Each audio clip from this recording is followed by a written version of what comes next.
Hello guys, তোমরা সব কেমন আছো? আশা করছি তোমরা সবাই অনেক ভালো আছো। এর আগের দিন এঁচোড় আর চিকেন দিয়ে যা একটা টেস্টি রান্না হয়েছিল তো কি বলবো।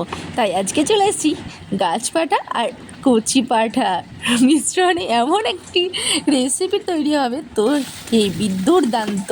চলো মশলা টশলা দিয়ে সব ঝাঁকানাকা করে আর ওই কচি পাঠা আর গাছপাটাকে ম্যারিনেট করে রেখেছিলাম কিছু মশলা দিয়ে, সেটাকে কষিয়ে এত সুন্দর রান্না হয়েছিল তো কি বলবো। তোমরাও একদিন এটা কিন্তু বানিয়ে খেও। তো আমার তো খুবই ভালো লেগেছে, তো আর একদিনে রান্না করব। তো এর আগের দিন ছিল পয়লা বৈশাখ। তোমরা সবাই পয়লা বৈশাখে কে কীরকম আনন্দ করেছো প্লিজ জানিও। কিন্তু আমি পয়লা বৈশাখে কোনো রকম আনন্দ করতে পারিনি, কারণ আমাদের কালকের দিনটা এত বাজেভাবে কেটেছে তো কি বলবো।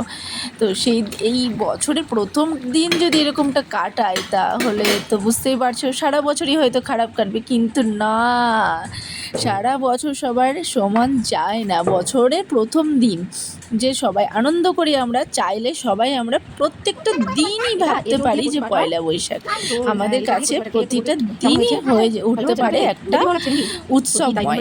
তো চলো বেশি কথা না বাড়িয়ে, এই রেসিপিটা কিন্তু এর আগের অনেক দিন আগেকার, আজকে করা নয় কিন্তু। তো আমি ছাড়তে ভুলে গেছিলাম, তা দেখিয়ে দিলাম। বাই, টেস্ট হয়েছে।